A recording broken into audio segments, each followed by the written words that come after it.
Next up, guys, we've got Peel Mining, Rob Tyson, Managing Director. Rob's done a great job in giving me a bit of an insight into him through his bio. In a previous life, Rob was known to sport golden locks, the result of a misspent youth chasing waves on the Gold Coast.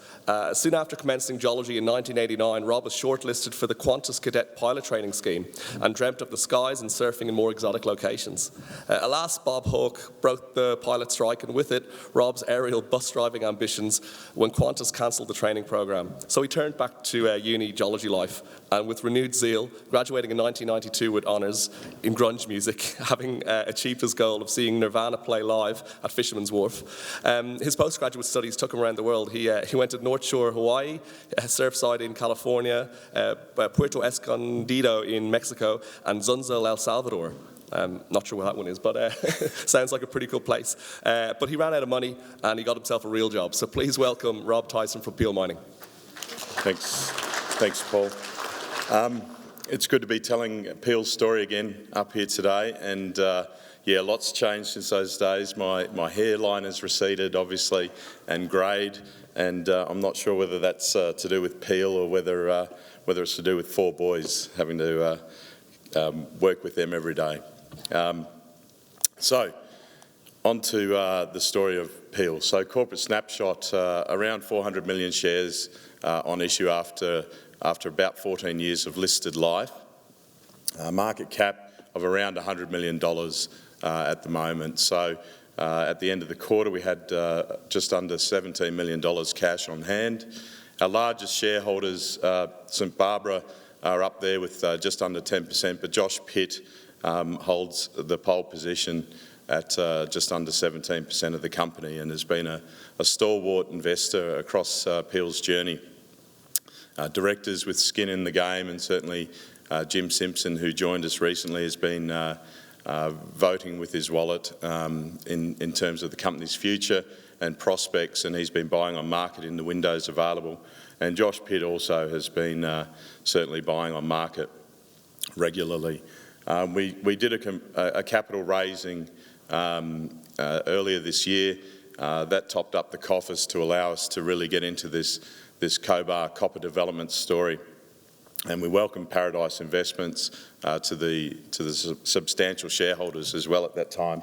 A four-man board, Jim Simpson and myself, technical directors, so myself an exploration geology background and Jim a mining engineering background. Jim, former life, worked as Aurelia Metals managing director, and he certainly has a great knowledge of the types of deposits we're exploring and how to bring them into mining development. Graham Hardy and Simon Hadfield, stalwarts stewards of the company as well, and certainly very good commercial skills and very sage advice along the way. So we control a world-class strategic land holding in the Cobar Basin. It's one of Australia's great mining destinations, great jurisdiction to be working in. It's about 8 hours west of Sydney. It's an easy place to operate in, certainly in terms of New South Wales, which is obviously going through a dynamic situation at the moment with COVID, but we've got the wheels turning in earnest, 4 rigs still drilling away. Our land holding position is just under 4,000 square kilometres, 100% owned. So in the last year, we've really consolidated our land holding. So prior to this, we held 2 joint ventures with Toho Zinc and JogMec on 2 of our key tenements, or a number of tenements with JogMec, but 2 of our key prospects, Wirlong and Mallee Bull. They're both copper-rich systems, and we've been able to consolidate ownership of those over the last 12 months. We also have the Mayday deposit and Southern Nights Wagga Tank deposit, geographically separate obviously, but we have this wonderful land package with terrific assets sitting within them. It's an easy place to work, as I mentioned. The landowners, there's not too many of them out there. They're 20,000 to 100,000 acre properties, and they're generally very friendly toward mining, which is a great thing. We've got a couple of main bitumen highways, effectively the Kidman Way running north-south, essentially from southern Queensland to Melbourne, and the Barrier Highway, which crosses essentially from across Australia from Sydney to Broken Hill. Mining community in Cobar, so it's a great place to be operating, and it's obviously had a great life, 150 years of mining, and over that time produced a lot of metals. CSA mine consistently in the top 5 high-grade copper mines in the world, and the bulk of that 2.5 million tonnes of copper that's in endowment in the Cobar Basin has come from that single deposit.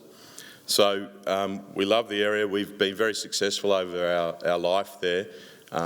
We've been operating since about 2010. We've made 3 greenfields discoveries, Mallee Bull, Wirlong and Southern Nights over that journey. So it speaks to the quality of the rocks, most certainly. And our neighbour also has made a discovery at Federation, just to the south of Hero on that map, which is turning into a fantastic looking system as well. So we're in a destination that isn't mature. We're big believers in the copper theme, and it seems to be obviously a very strong theme at this year's Diggers around the electrification, decarbonisation of the global economy going forward. And it's easy to get excited about copper, as well as nickel and other things, obviously, but copper is a very deep market. Over 20 million tonnes is used every year, and simply put, we haven't been discovering enough to replace what we're consuming, and certainly what we're predicted to consume over the next decade. So we think the price change that we've seen recently, we think that will be sustained, and so we're very happy to position the company to take advantage of that copper thematic. The consolidation of our assets last year, getting back the other half of the joint ventures that I mentioned, resulted in I guess, our exposure to metals changing from essentially a zinc company around this time last year to a copper company as of today.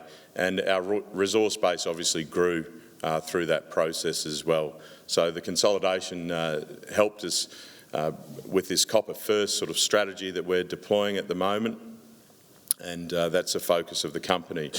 So our current resource base looks like this, 100% owned, and Mallee Bull obviously at the moment is the bulk of our copper resources, but we anticipate adding the Wirlong resource very soon, so in the next 2 to 3 months, a maiden resource for Wirlong, and that's a copper-rich system as well. So it'll grow our copper-rich resources, but it will also add to our global resource base in the Cobar Basin, and hopefully push us towards 15 million tonnes with additional weighting towards copper. So our plan is pretty simple. It's a copper-first story. It involves a substantial standalone processing hub. Our mine is around 1 million tonnes per annum. It just so happens that is the average of all the mills in the Cobar Basin and nearby. So it's also sort of a point on the economies of scale side of things with regard to these styles of deposits. We are targeting the critical mass there of around 12 to 15 million tonnes total resources, and hopefully a lot of that will translate towards indicated resources by the end of the year. We're hoping around 2/3, so approximately 10 million tonnes of our global resource base in the indicated classification, and that's coming about through obviously the maiden resource drill out at Wirlong, but also an upgrade drilling program underway at Mallee Bull. We've completed resource drilling at Mayday late last year, and the last few years we were very focused on our Southern Nights zinc, lead, silver rich discovery, and that's very well drilled and within mineable shapes in resources. So the copper first processing hub concept. So this mill that you can see behind us is essentially what they have up at Peak, which is the only true polymetallic sort of mill in the district. We anticipate that by going with a copper first strategy, we can really simplify what we require in terms of a process plant, and it's a work in process. It's conceptual at this stage, but certainly a copper circuit is a simpler proposition than a 3-stream polymetallic circuit. So the concept really revolves around defining enough critical mass to support this mill, and then hopefully establishing 5 years mine life or so from the copper-rich resources, and then with Southern Nights coming in the later years. We've also looked at ore sorting, and we think our mineralisation style is highly amenable to ore sorting. We're doing more test work around that at the moment, as well as further metallurgy. So Wirlong is where we're drilling at the moment, and this is our next copper resource.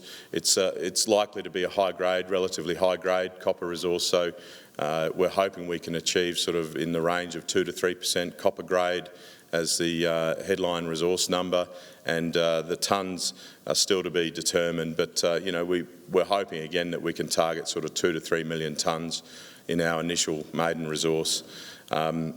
It's very strong copper mineralisation, structurally controlled, really similar to the CSA deposit up north of Cobar, owned by Glencore.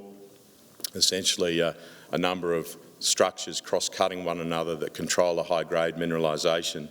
We recently completed some CITA test work on metallurgy and excellent results, 97% copper recoveries to around a 27% copper concentrate in the first go. So we think that bodes very well, and certainly the style of mineralisation you can see there is akin to that at CSA, and they regularly achieve 98% copper recoveries and better at CSA, and close to a 30% copper concentrate, so a premium product.